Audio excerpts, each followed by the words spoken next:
नमस्कार दोस्तों। आज ये कहानी सुनते हैं कि जलन और शक कैसे घर को बर्बाद करता है।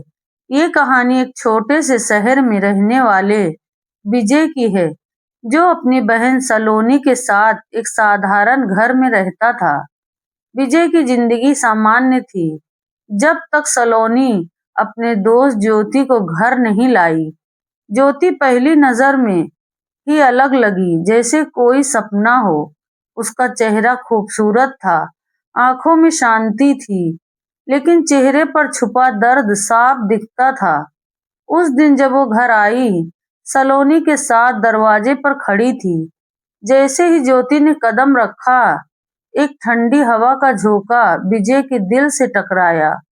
ज्योति खामोशी से बैठ गई, लेकिन उसकी नजरें हर कोने को देख रही थी, जैसे वो किसी अनजान जगह पर सावधान हो। उसके हाथ में एक साधारण थैला था, जिसे वो कसकर पकड़े थी।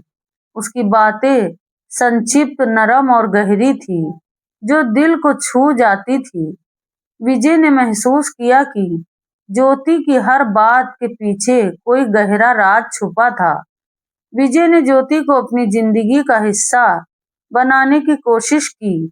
वो ऑफिस से देर से लौटता, ताकि ज्योति के रुकने का बहाना मिले। एक शाम जब सलोनी चाय बना रही थी, विजय ने हिम्मत करके ज्योति से पूछा कि पढ़ाई पूरी करने के बाद उसका क्या इरादा है। ज्योति ने चाय का प्याला पकड़ते हुए कहा कि पढ़ाई तो बस एक जरिया है, उसका असल मकसद अपनी माँ का सहारा बनना है। उसके लहजे में माँ की जिक्र इतना भावुक था कि विजय प्रभावित हो गया। उसने पूछा कि क्या उसकी माँ बीमार रहती है। ज्योति चुप हो गई, उसकी नजरें प्याले पर टिक गई, जैसे कोई पुरानी याद ताजा हो गई हो। कुछ देर बाद उसने कहा कि उनकी जिंदगी बहुत मुश्किल रही है, अब वो सिर्फ सुकून चाहती हैं। इस जवाब ने विजय के मन में उत्सुकता बढ़ा दी। धीरे धीरे उसके दिल में ज्योति के लिए प्यार पनपने लगा। विजय ने गौर किया कि ज्योति हमेशा चेहरा ढककर रखती थी, यहाँ तक कि सलोनी के सामने भी। ज्योति और सलोनी की दोस्ती उसे अजीब लगती थी, क्योंकि ज्योति ने कभी अपने परिवार या घर के बारे में नहीं बताया। एक बार विजय ने सलोनी से पूछा कि क्या उसने ज्योति के परिवार से मुलाकात की है।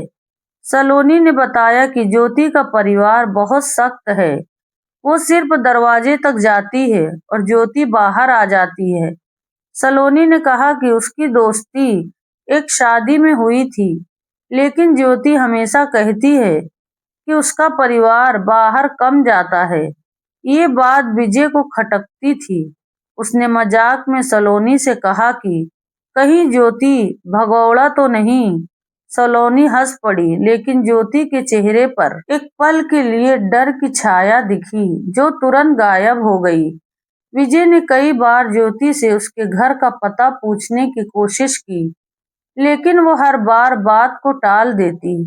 एक बार उसने सख्त लहजे में कहा कि विजय को उसकी निजी जिंदगी में दिलचस्पी लेने की जरूरत नहीं। उसका ये रवैया विजय और संयम में डाल गया। एक शाम जब विजय उसे छोड़ने गया, ज्योति ने कहा कि वो सड़क तक ही जाए। विजय ने दूर से देखा कि ज्योति एक तंग गली में गई, जहां कोई बड़ा घर नहीं था, सिर्फ साधारण मकान थे। ये देखकर विजय का शक और गहरा हो गया, क्योंकि ज्योति ने कहा था कि वो बड़े परिवार से है।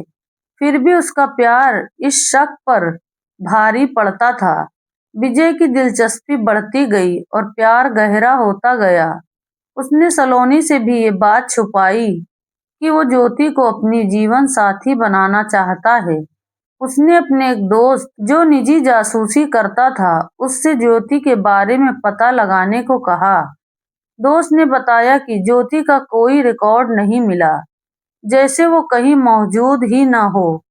ये सुनकर विजय डर गया, लेकिन उसका शक और पक्का हो गया कि ज्योति कोई बड़ा राज छुपा रही है। एक दिन जब सलोनी कॉलेज गई थी, ज्योति अकेले आई। विजय ने पूछा कि वो उससे शादी क्यों नहीं करना चाहती। ज्योति ने कुछ देर खामोश रही, फिर धीमी आवाज में बोली कि अगर वो शादी करेगी तो उसे अपना अतीत, अपनी पहचान और अपनी माँ को छोड़ना होगा। उसकी माँ कमजोर है और उसे हर वक्त उसकी जरूरत है। विजय ने कहा कि अगर बात सिर्फ माँ की है तो वो उन्हें भी अपनाएगा। ज्योति चौंकी, फिर पास आकर बोली कि उसकी जिंदगी में एक ताकतवर शख्स का साया है जो उसे ढूंढ रहा है। अगर पता चला कि उसने शादी कर ली तो वो उनकी जिंदगी बर्बाद कर देगा। ये शख्स उसके अतीत से जुड़ा है। विजय ने कहा कि वो हर मुसीबत में उसके साथ खड़ा हो रहेगा। ज्योति ने हाथ जोड़े और कहा कि उसे डर है कि उसके राज की वजह से विजय को नुकसान न हो जाए। विजय ने वादा किया कि कोई उन्हें जुदा नहीं कर सकता। ज्योति हल्के से मुस्कुराई, लेकिन उसकी मुस्कान में उदासी थी।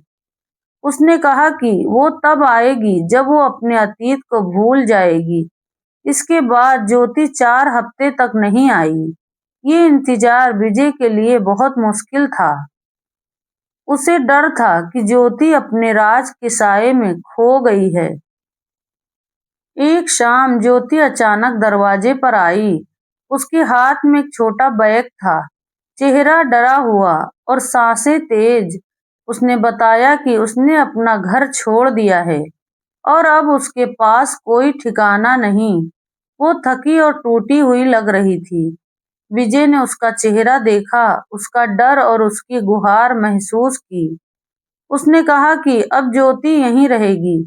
सलोनी ने पानी लाया और ज्योति ने धीरे से कहा कि वो लोग उसे यहाँ भी ढूंढ सकते हैं, इसलिए जल्दी शादी कर लेनी चाहिए। विजय ने अगले दिन सुबह अपने 2 भरोसेमंद दोस्त को बुलाया और सादगी से शादी कर ली। सलोनी और दोस्त गवाह बने।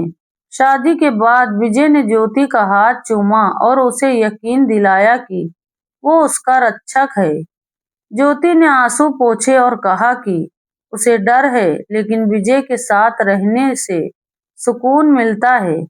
विजय की फूफी शांति देवी को जब ये खबर मिली तो वो गुस्से से आग बबूला हो गई। वो अगले दिन घर आई और सलोनी को डांटते हुए ज्योति को ताने मारने लगी।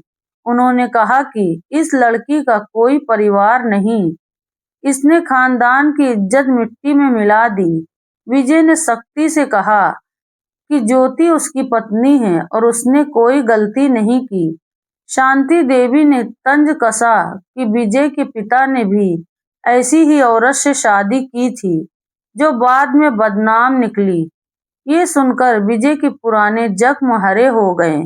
उसे हमेशा बताया गया था कि उसकी माँ रमा देवी बदचलन थी और उसने परिवार छोड़ दिया था। ज्योति शांति देवी की बातें सुनकर रोने लगी। विजय ने उसका हाथ थामा और शांति देवी को साफ कहा कि अगर उन्हें उसका फैसला पसंद नहीं तो वो इस घर में ना आए। शांति देवी गुस्से में चली गई। ज्योति आंखों में पहली बार शादी के बाद ज्योति की आंखों में पहली बार सुकून दिखा, लेकिन कहीं न कहीं डर अब भी था। वो दरवाजे की आवाज पर चौंक जाती और खिड़की से बाहर झांकती रहती। एक दिन विजय ने उसे तसल्ली दी कि वो सुरक्षित है, लेकिन ज्योति ने कहा कि जिस शख्स का डर उसे है वो बहुत ताकतवर है। शादी के बाद शुरुआती हफ्ते ख्वाब जैसे थे। ज्योति ने घर को स्वर्ग बना दिया। उसका बनाया खाना, उसकी मुस्कान, सब कुछ नया और सुंदर लगता था। सलोनी कहती कि ज्योति लक्ष्मी है। विजय ने अपने बॉस से भी ज्योति की तारीफ की, जिसने कहा कि वो बहुत भाग्यशाली है। लेकिन एक दिन ज्योति खामोश हो गई।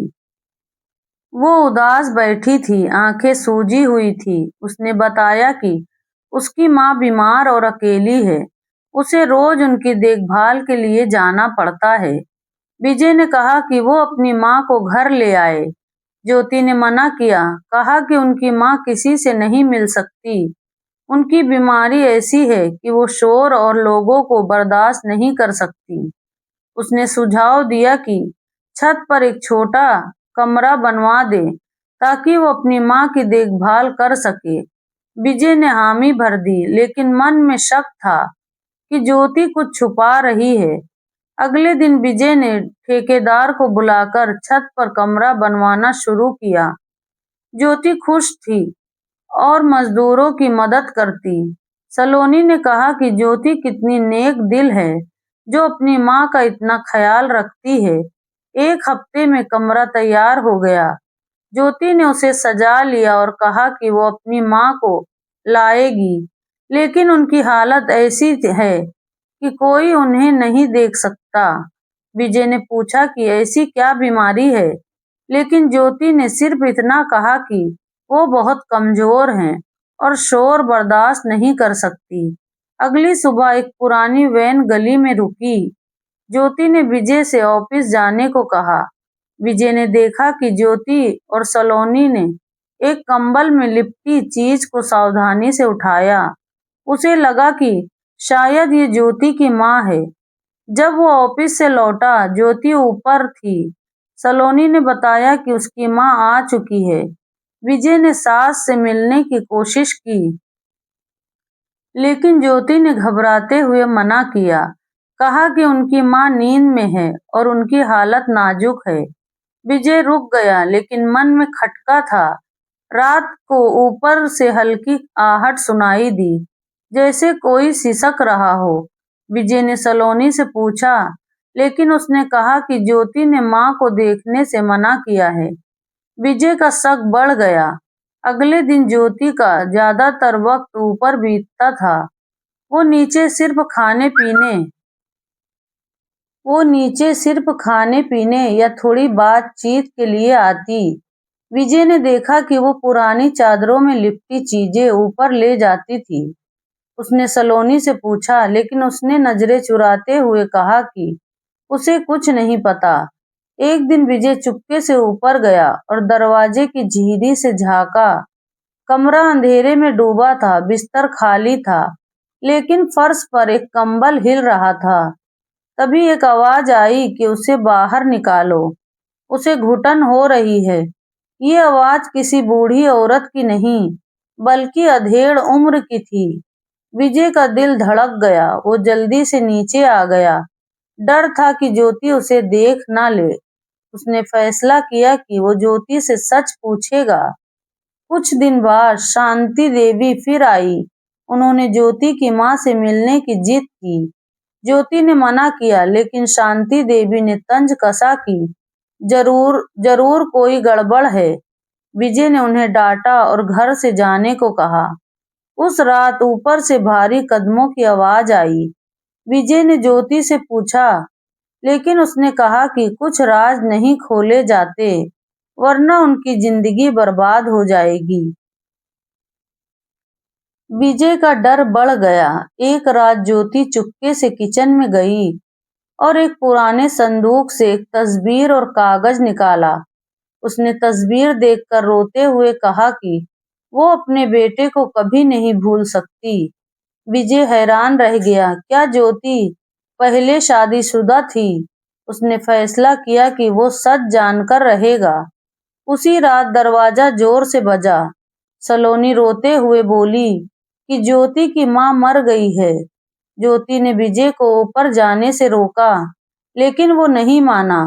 उसने ताला तोड़ा और अंदर गया। कमरे में एक अजीब सी गंध थी। बिस्तर पर एक सफेद चादर में लिपटा शरीर पड़ा था। विजय ने चादर हटाई और जम गया। वो उसकी माँ रमा देवी थी। उनकी आंखें खुली थी, लेकिन उनमें जिंदगी नहीं थी। विजय चीखा कि ये उसकी माँ कैसे हो सकती है। उसने सुना कि वो शहर छोड़कर चली गई थी। ज्योति ज्योति ने रोते हुए बताया कि रमा देवी उसकी सगी माँ नहीं थी, लेकिन उन्होंने उसे माँ की तरह पाला था। विजय के पिता के विजय के पिता ने शक के आधार पर रमा देवी को तलाक दे दिया था। ज्योति के पिता, जो रमा देवी के दूर के रिश्तेदार थे, उन्हें पनाह दी और शादी कर ली। रमा ने ज्योति को अपनी बेटी की तरह पाला। वो हमेशा विजय और सलोनी को याद करती थी। उनकी आखिरी इच्छा थी कि वो विजय को एक बार देख ले। इसलिए ज्योति ने विजय से शादी की ताकि रमा उसके करीब रह सके। विजय गुस्से में चीखा कि ज्योति ने उसे धोखा दिया। ज्योति ने कहा कि ये धोखा नहीं, बल्कि रमा की आखिरी इच्छा थी। उसने बताया कि शांति देवी ने रमा से जलन की थी और विजय के पिता को भड़काकर रमा को घर से निकलवाया था। रमा ने कई बार वापस आने की कोशिश की, लेकिन हर बार उन्हें अपमानित किया गया। जो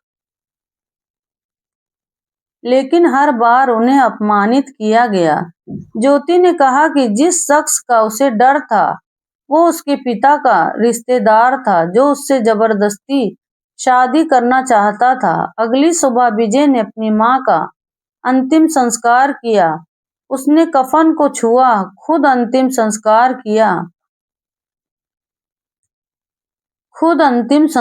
किया। रमा का चेहरा शांत था, जैसे उन्हें सुकून मिल गया हो। ज्योति ने एक डब्बा दिया जिसमें विजय के बचपन की तस्वीरें थी। विजय ने माँ को गले लगाया और माफी मांगी। ज्योति के पिता आए और बताया कि रमा हमेशा विजय को याद करती थी। उन्होंने विजय को तसल्ली दी और घर लौटकर विजय ने छत के कमरे का ताला हटाया और कहा कि ये अब रमा की यादगार है। ज्योति ने कहा कि अब रमा खुश है। विजय ने फैसला किया कि वो अपनी माँ की इज्जत को हमेशा बनाए रखेगा। एक रात ख्वाब में रमा आई और बोली कि वो बेकसूर थी। विजय जागा तो उसे सुकून मिला। उसने ज्योति का हाथ थामा और कहा कि अब कोई ताला बाकी नहीं। दोनों की आंखों में आंसू बहे, लेकिन उस खामोशी में माँ के लिए दुआ थी।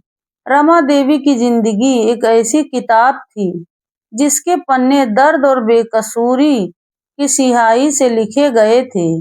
वो एक साधारण औरत थी जिसने बड़े जिसने कभी बड़े सपने नहीं देखे, बस अपने परिवार को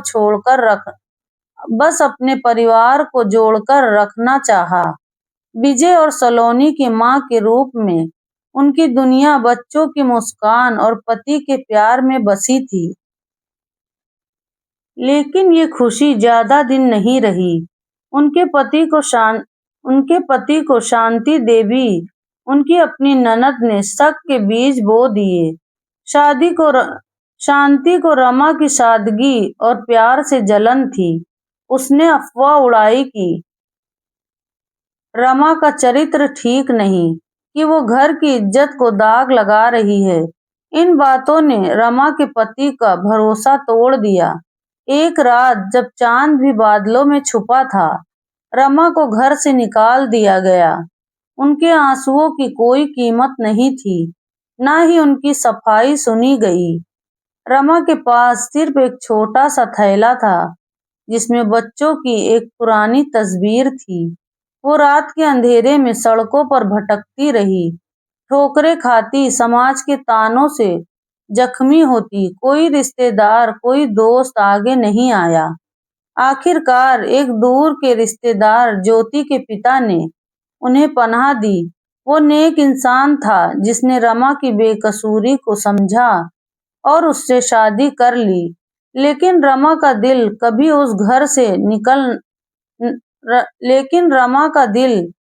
उस घर से नहीं निकला जहां उसके बच्चे थे।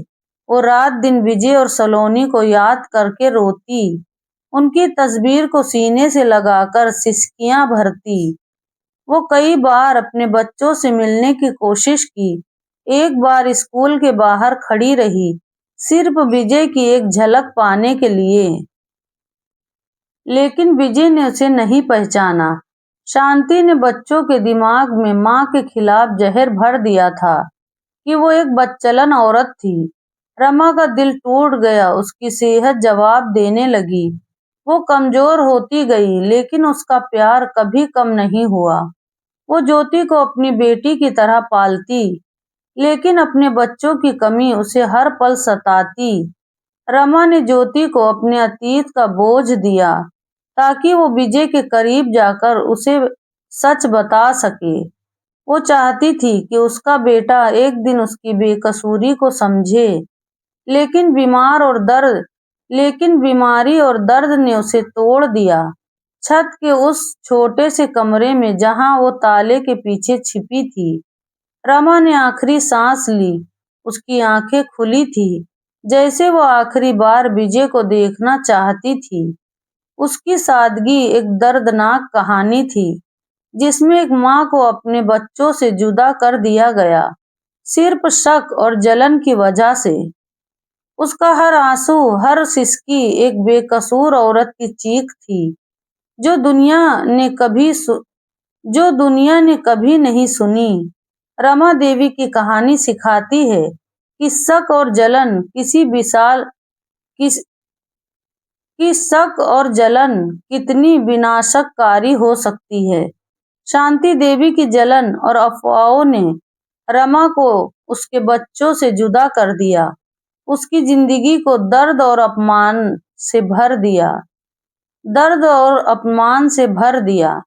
ये हमें बताता है कि बिना सबूत के किसी पर इल्जाम लगाना या जलन में दूसरों का बुरा चाहना न केवल एक इंसान को तोड़ सकता है, बल्कि पूरे परिवार को बिखेर सकता है।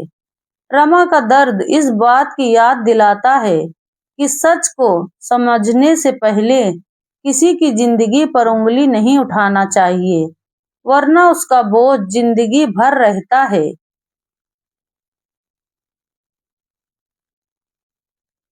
अब एक सवाल आपसे, क्या आपको लगता है कि रमा की कहानी हमें ये सिखाती है कि बिना सबूत के शक करना या जलन में किसी की जिंदगी बर्बाद करना कितना गलत हो सकता है? आपने अपनी जिंदगी में कभी ऐसी स्थिति देखी है जहां शक ने किसी रिश्ते को तोड़ दिया?